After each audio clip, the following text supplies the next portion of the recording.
Ayo, what's up mga katakam? Nandito pa rin tayo kay Sir BJ Villoso sa kanyang farm dito sa Sumakab Este. So, last video natin, pinakita natin yung kanyang mga pang-out na barakong magaganda. Okay. So, ngayon naman, eto, pinapapasok naman yung kanyang mga ina-out na buntes. Okay. Murang mga inahin na buntes. Kayo na bahala magpaanak. Tara, samahan niyo ako. Bisitahin natin at ipasisilip ko sa inyo. So ayan. So ito mga katakam, pinapapasok na yung ating mga kambing. Ayan. Ito nga pala yung ina-out ni Sir na dalawang bulugan. Itong dapol na malaki, nagkakahalaga ng 13,500. Ayan sa inyo, maiuwi nyo na yan. Napakalaking bulugan yan. Magandang pang upgrade sa ating mga alagang native. Ayan. Tapos kung hindi nyo kursunada yan, mababa ng konti, ayun, mas bata, traditional head, 12.5. Ayan. So ito na mga katakam, yung ating mga buntes. Ayan, iisa-isahin natin at ipapakita natin sa inyo. Ito na yung ating mga buntes. Meron pa tayo, sir, sa labas? Ano na? Meron pa isa, sir, yung tapul-tapulan doon. Oo.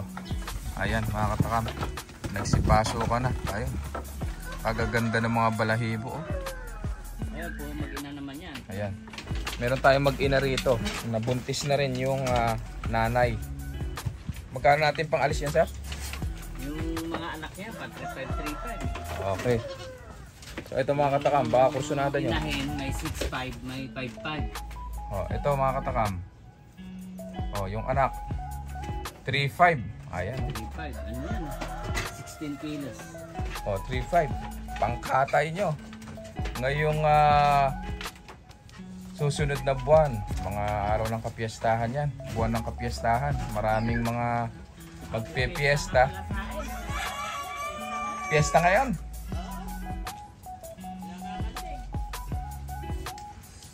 O mga katakam, ito 3.5. Ayan. Yung isang anak. Isang dapol na inahin. Teka, tingnan natin pumasok.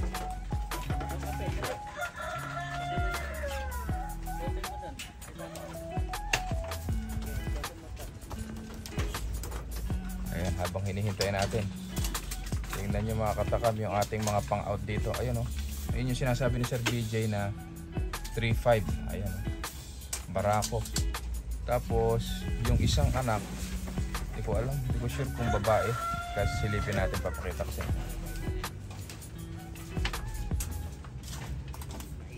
Ayun lang. Ayaw mo na. I-ano na lang natin. Papakita ko na lang sa kanila. O yun. Dahil ayaw pumasok, mailap. Teka, bibidyohan natin. Mailap eh. O. Ay, sumama sa tupa. Makikita yan. Ayun mga katakam. Makikita natin yan. O, so mga katakam, ayun. Ayun yung ating dapol na inahin. Magkanong natin ialis yan? May karga na sa 5.5. Oh. Nakita nyo, ayan mga katakam ha. Ayan, dapol na inahin. Ayan. Buntis na rin po yan. Ang nakakasta lang naman ay walang iba kung hindi si Tanggol. Ayan si Tanggol. Isang napakalaking bulugan yan. Ayan oh. Napakaganda, napakagwapo oh. Ayan. Kung kayo ay nanonood ng Batang Quiapo, siya lang po naman ang bida na gumaganap sa Batang Quiapo. Walang iba kung hindi si Coco Martin. Coco Martin. Ayan po. Si Coco Martin. Ayan. Napakagwapo kumbaga sa tao. Ito ay artistahing kambing. Ayan. Isa sa mga hinahanap na kulay ng ating mga subscriber na lagi nakaabang sa atin ay yung tinatawag na dapol. Yan po yun, dapol. Sa mga baguhan pa lang na nag-aalaga, ito po yung sinatawag nilang dapol. Ayan. Yun naman pong puti na yun, yun po ang tinatawag na traditional redhead. Ayan po. Ang ganda. Galing po ng Batangas yan, na ibinibigay lamang sa atin ni Sir BJ ng halagang 12,500. Maiuwi nyo na po ang magandang redhead bower na yan. Ayan, lalaki po yan. Pwede nyo gamitin pang upgrade sa inyong mga alagang native. Kung hindi nyo kursunada yan, ayun po, si Tanggol. Ayan. Karamihan po ng inahin natin dito ay siya na ang nakakasta. Gaya po nung pinakita natin na dapol na inahin kanina, siya po ang nakabuntis doon. Walang iba kundi si Tanggol. Ayan. Sa halagang 13.5, pwede nyo na rin pong iuwi yan. So, tara ipakita pa natin, Sir BJ, yung ating ibang available na mga buntis. Ito. Meron tayong buntis na hornless, walang sungay. Buntis. Magkano natin iaalis ito, Sir BJ? 7,500, isang big mama. O, nabuntis na. Kayo na po ang bahalang magpaanak dyan. Ayan. Kung kayo ay takot sa mga kambing na may sungay, ito po, nire-recommenda ni Kuya Tibbs dahil ito ay hindi makakapanakit dahil wala ng sungay. Ayan, isang hornless na big mama, nabuntis na po sa halagang 7,500. 30 kilos. Ayan, big mama. Okay, kung hindi nyo naman po kursunada itong hornless na ito, meron pa tayo ditong mga upgraded na inahin na buntis na rin. Ito po, sa halagang magkano ito, Sir BJ? Ayan, kahit 8.5, 35 kilos naman. O, hindi nyo kursunada itong big mama na ito na hornless, 7.5. Ito naman po, big mama rin, may sungay, buntis na rin. O, malapit na po itong bumuga. Kayo na po ang bahalang magpaanak. Sa halagang 8,500 naman po ito. O, isang upgraded na pong inahin. Ayan. Malapit na itong bumuga. So ayan, 8.5. Tapos meron pa tayo ditong malapit na rin bumuga. Ito, isang mas malaking inahin. Papalaki. Kung ito ay 30 kilos mga katakam, ito naman pong pangalawa ay 35 kilos na malaki na. Mas malaki po itong pangatlo. Ito naman po 40 kilos para nang sa ganun ay inyong matansya kung gaano kalaki. Ito po ay 40 kilos na big mama rin sa halagang magkano ito, Sir BJ? Ha? 10,500. Ayan, napakalaking inahin nito. Araw na lang. Ito mga katakam, kung yun mga isang buwan siguro, ito mga linggo, mga anak na. Ito naman mga katakam, araw na lamang po ang hinihintay, baka sa inyo na mga anak. Ito, bilisan nyo lang po, baka abutan dito ng panganganak. Siyempre pagka dito na nanganak, mas mataas na ang presyo. Oo, kaya kuhanin nyo na habang hindi pa po nanganganak. Kayo na ang bahala magpanganak. Itong ganitong kalalaki mga inahin, pinakamahina nito, dalawa. Dalawa, tatlo. Triplets line po ito mga katakam. So kung makukuha nyo ng halagang magkano? 10,500. At nanganak kahit dalawa, sulit na kayo, bawi na kaagad yung puhunan nyo. Hindi na kayo maghahanap ng barako dahil siya ay buntis na. Okay mga katakam, yung isang kambing nyo pagkaraan ng isang buwan magiging 4 na or 3. Kaya ito nire-recommenda ni Kuya Tibbs sa mga mag-uumpisa pa lang na mag-alaga. Ito po ang magandang inahin para sa inyo. Hindi po siya mahirap alagaan, gawa ng basta may pastulang mga damo-damo. Ayan, pakawalan nyo lamang po sila ng tamang oras, kasi ang iba masyadong maaga magpakawala kaya nagtatae. Pinakamaaga po sana alas 10 ng umaga. Ayan. Ayan, bibilang lang kayo ng ilang araw. Magiging 3 or 4 na. Yun yung kambing. Yung dating isa, nanganak ng 3, magiging 4. Pinakamahina nga po yun. Dahil yung dating inanak nito is 3. Kaya triplets line siya. Kung hindi nyo naman po ito kursunada, Meron pa tayong triplets line dito. Oh. Ito po, malalaki na yung anak. Yung anak niya ay mga lalaki. Ayan po. Kung gusto nyo po mga bata, ang inyong kukuhanin, halagang 5.5. Meron ka ng bulugan na upgraded. Ayan.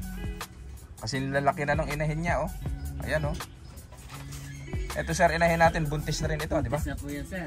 Buntis na, sa halagang magkano sir? 42 kilos yan. 42 kilos. Oh, baka kunin na ni Kuya Tatay Pineda yan. Taga Pampanga, shout out dyan. Ito, inahin mo. Ito pala, naka-reserve na pala to kay Edgar Angeles, shout out. Ayun. Sa mga subscriber natin, Tatay Edgar Angeles, ikaw nang nakamusta ka ni Kuya Tibbs. Ay, Ayun. daw niyan, sir. Ayo. Tsaka si Shout Tatay out po Rome sa inyo. Pineda, Ah. Pampanga, Bamban, Pampanga. Bamban, Pampanga. Idol Iba ka pa, daw nila, iba pa sir. pala Sir BJ yung Bamban Tarlac. Ayun, Magkatabi lang sila. Bamban Tarlac. Ayun, Ayun, Bamban Tarlac. Napunta na tayo dyan, may magandang pasyalan dyan sa Bamban Tarlac. So ito daw po mga katakam, naka-reserve na kay Sir Pineda ng Bamban Tarlac. Oo, Bamban Tarlac. Ito baka daw po kuhanin na ito. Kaso maiiwan mga anak. Nanay lang kasi nakuha niya yung bower natin na malaki nun. Oh, yung bower na malaki ni Sir BJ, si Sir Pineda pala ang nakakuha. So ito yung inahin lamang daw po ang kukuhanin. Ayan, naka-reserve na. Pero itong mga anak, ayan, kasi lalaki na nila. Ayan, oh, kasi laki na ng nanay. Kayo na po ang bahala rito. Pwede po itong pangkatay, pwedeng pang-alaga sa halagang 5,500. Meron ka ng mga quality na gagawing bulugan. Mga upgraded na po ito. Upgrade sa mga native Oo. yun. Malalaking bulas ito. Tingnan nyo, mga redhead na upgraded. O, halagang 5,500. Meron ka ng gagamiting pang-upgrade sa ating mga native na alaga. Ayan po.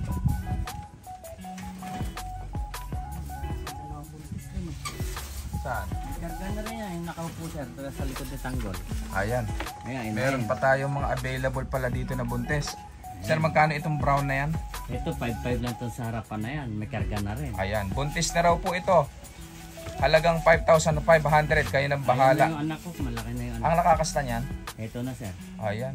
Tapos So, yung isa, Magandang din. balita ito mga katakam. Itong inahin natin na buntis na to, Tanggol na si Tanggol na ang nakakasta. Ayan po si Tanggol. Isang bower na dapol. Ayan.